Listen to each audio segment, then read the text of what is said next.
तो अभी जैसे गुरु ने अभी अक्टूबर में राशि परिवर्तन किया था, अब नवंबर में वो वक्री भी हो रहे हैं, ठीक है, और दिसंबर तक आते आते अपनी राशि बदल लेंगे। तो गुरु जो गुरु अब वक्री होने जा रहे हैं, तो इस बारे में आप कुछ बताइए। हाँ, देखिए, जैसे हम बात ही कर रहे थे इस महीने के ग्रह गोचर की, हमारा अभी बुध हुआ, तो अभी गुरु महाराज का वक्रत्व, तो गुरु कर्क राशि में ही वक्री हो जाएंगे। तो जहाँ एक ग्रह वक्री होता है तो स्वाभाविक रूप से उसके ना प्रभावों में बदलाव आता ही आता है। तो जब वो अपनी उल्टी चाल चलेंगे तो कई लोगों की स्थितियों में बदलाव भी आएगा, ठीक है। और इस समय अपने जो उन्होंने फैसले लिए होंगे, जैसे कि अगर आपके धन भाव के स्वामी हैं गुरु, ठीक है, आपके या लाभ भाव के हैं, अब वो हो रहे हैं वक्री, तो अब ऐसे में क्या होगा कि पैसे कमाने के लिए प्रयास बहुत बढ़ जाएगा, यानी मेहनत इतनी लगेगी कि बार बार एक ही काम करना पड़ेगा और इनकम वही छोटी मात्रा की, तो ये परेशानी गुरु में होगी। और जैसे अगर स्वास्थ्य की ही बात कर लें, अगर स्वास्थ्य के स्वामी हैं आपकी कुंडली के लिए वक्री हो रहे हैं, तो अगर आपका स्वास्थ्य सुधार पाया है तो वो उसमें फिर से परेशानी की स्थिति बनेगी। तो वक्रत्व इस तरीके से अपना असर डालता है। अच्छा, जहाँ मतलब खुश हो रहे थे कि वो कर्क राशि में जा रहे हैं, वहीं अब वक्री होने के बाद थोड़ा सा सावधान रहना है। हाँ बिल्कुल, लेकिन एक और भी इसमें फैक्टर है, बहुत मतलब रोचक है ये स्थिति, कि एक कहा जाता है, ज्योतिष शास्त्रों में ही कहा गया है कि जब किसी के जन्म कुंडली का ही ग्रह, यानी अगर वो गुरु अगर वक्री ही मिला है उसे अपनी कुंडली में, जन्म कुंडली में उसे जन्म समय ही गुरु वक्री मिला, तब जब गुरु ग्रह गोचर में गुरु वक्री होता है तो वो उन्हें शुभता देते हैं। तो यहाँ जिनके गुरु वक्री होंगे उन्हें ज़रूर कुछ ना कुछ लाभ मिल जाएगा।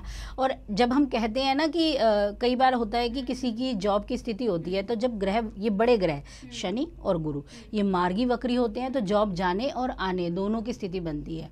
लेकिन अधिकांश मामलों में अगर हम देखें, जिनके गुरु वक्री हैं उन्हें इस दौरान काम मिल भी जाता है, अगर काम छूटा हुआ है तो इसी दौरान उन्हें मिलेगा। अच्छा, ये सिर्फ गुरु के लिए है या फिर बाकी ग्रहों का भी सेम रहता है? अधिकांश सभी ग्रहों की स्थिति ऐसे ही है। जब आपके पास ही वो वक्री मिला है, आपको कर्म अनुसार, आपके जन्म अनुसार उसे आपने वैसा पाया, तो जब उसकी स्थिति गोचर में बनती है ना, तो उस समय उसका फल बढ़ जाता है। वो आपके लिए थोड़ा सहयोगी तरीके से काम करता है। तो गुरु का जहाँ वक्री होना कर्क राशि में कई मामलों में परेशानी देगा कुछ लोगों को, लेकिन कुछ लोगों के लिए अच्छी स्थिति भी ले आएगा, कई चीज़ें भी दे जाएगा। यानी एजुकेशन में बाहर जाने का उनको मौका मिल जाएगा जिनके लिए वक्री है। तो वक्री गुरु तो एजुकेशन भी बढ़ा देता है, पढ़ाई में इतना व्यक्ति को डुबो देता है कि वो पढ़ता ही चला जाता है, कई चीज़ें पढ़ लेता। हाँ, इसमें एक नुकसान है कि कंसंट्रेशन नहीं हो पाता, एक जगह ध्यान नहीं चलता। यहाँ भी रुझान है, दूसरी तरफ भी रुझान है, रुझान बहुत जगह बढ़ जाता है, पर जो पढ़ाई जो भी पढ़ता है, वो कोई भी पढ़ाई हो किसी भी विषय की, बहुत गहराई में जाने की उसकी इच्छा रहती है। कई बार होते हैं ना, जब हम गहराई में जाते हैं तो बहुत समय ले लेते हैं, वो चीज़ आ जाती है। तो इस मायने से वक्रत्व को थोड़ा सा कम अनुकूल माना गया है। अब जब हमारे अंतिम पड़ाव में शनि महाराज, शनिदेव अब मार्गी हो रहे हैं। बिल्कुल बिल्कुल, जहाँ गुरु वक्री और थोड़े दिनों में शनि मार्गी। बिल्कुल, देखिए ये बहुत बड़ा फैक्टर आ रहा है कि शनि जहाँ मार्गी हो रहे हैं, गुरु वहीं वक्री हो रहे हैं। ये काफी बड़ा कॉम्बिनेशन है, क्योंकि ना ये पूरे साल में एक ऐसी स्थिति रही जब दोनों ने, क्योंकि जब हमें कोई परिणाम मिलते हैं ना, ज्योतिष शास्त्र में कहते हैं किसी व्यक्ति को कभी फल मिलता है ना, तो इन दोनों ग्रहों के प्रभाव से प्रबल होता है ग्रह।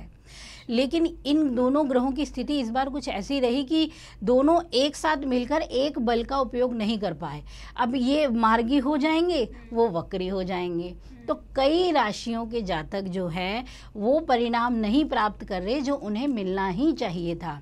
जैसे वृश्चिक राशि, तुला राशि, मीन राशि, ये कुछ, और कुंभ राशि, ये कुछ ऐसी राशियों के जातक रहे जिनको मिलना चाहिए था कुछ परिणाम बेहतर। पर क्या है कि बड़े ग्रह अपने समय अनुसार चीज़ें में अलग अलग रूप में है। अब पूरे समय गुरु वक्री रहने वाले हैं, जहाँ शनि, अगर ये दोनों मार्गी हो जाते तो परिणाम जबरदस्त होते। अच्छा, हाँ, अब एक वक्री है, एक मार्गी है, तो यहाँ क्या हो रहा है, आ रही है चीज, जा रही है चीज। ठीक है। तो अनुभूति हो नहीं पा रही है। अच्छा, मेरा ना एक सवाल था कि अगर गुरु और शनि की युति होती है किसी की कुंडली में, जी जी, तो उनको कैसा फल मिलता है? ये अच्छी युति है, बहुत बेहतर युति है, ये नेगेटिव नहीं है। कई देखिए नेगेटिव अलग पक्ष में आ जाएगी। अगर शुभता की बात करें तो एक सेवक है, एक ज्ञानी है। सेवक और ज्ञान जब दोनों मिल जाएंगे तो कल्याण की भावना तो आएगी आएगी, सबके कल्याण की भावना होगी, सब पे उपकार की भावना होगी, सबको न्याय दिलाने की भावना होगी। और कई बार तो ये जो हमारा योग होता है, ये जज, वकीलों, इन लोगों के लिए, न्यायाधीश जो होते हैं उन लोगों के लिए सबसे अच्छा माना जाता है। कई ऐसे जातक होंगे जो न्यायाधीश होंगे, जज होंगे, उनकी जन्म कुंडलियों में उन्हें ये योग मिला होगा। तो ये दोनों योग जो करते हैं ना, न्याय की भावना को प्रबल कर देते हैं। व्यक्ति ज्ञानवान भी होता है, धैर्यशील भी होता है, विस्तारवादी भी होता है और समझदार भी होता है। अच्छा। ये चीज़ें रहती हैं। हाँ, थोड़े से इसके अलग विपरीत प्रभाव भी देखते हैं, क्योंकि शनि बहुत धीमे हैं, ठीक है, और जो गुरु महाराज हैं उनका अलग प्रभाव है। तो जो हम पढ़ते हैं, जो हम ज्ञान लेना चाहिए, जो हम कार्य करना चाहते हैं, उसमें हम थोड़ा धीमे हो जाते हैं। इस तरीके का नकारात्मक स्तर हमें दिखाई देता है कई मायनों में। अब ये अलग अलग पक्ष आएंगे कि किसकी कुंडली में किस तरीके का है। हाँ, तो क्योंकि ये हो सकता है कि किसी कुंडली में दोनों ही वक्री हों, या फिर दोनों ही मार्गी, या फिर एक वक्री है एक मार्गी है। बिल्कुल बिल्कुल बिल्कुल। जब दोनों वक्री हो जाएंगे तो व्यक्ति सोच विचार में बहुत ज्यादा रह जाएगा बेचारा। कर्म पूरा करेगा पर विचारशीलता इतनी रहेगी कि चीजें और अवसर उसके हाथ से निकल जाते हैं। ये समस्या वक्रत्व में जब दोनों होते हैं तब जरूर आती है जी। ज्ञान बहुत होगा, ज्ञानवान पूरा है व्यक्ति, लेकिन वो अवसरों का लाभ नहीं उठा पाता है। ठीक है। इसी प्रकार की वीडियोस देखने के लिए हमें सब्सक्राइब करना ना भूलें और एस्ट्रोलॉजी से जुड़ी लेटेस्ट जानकारी के लिए डाउनलोड करें माई ज्योतिष ऐप।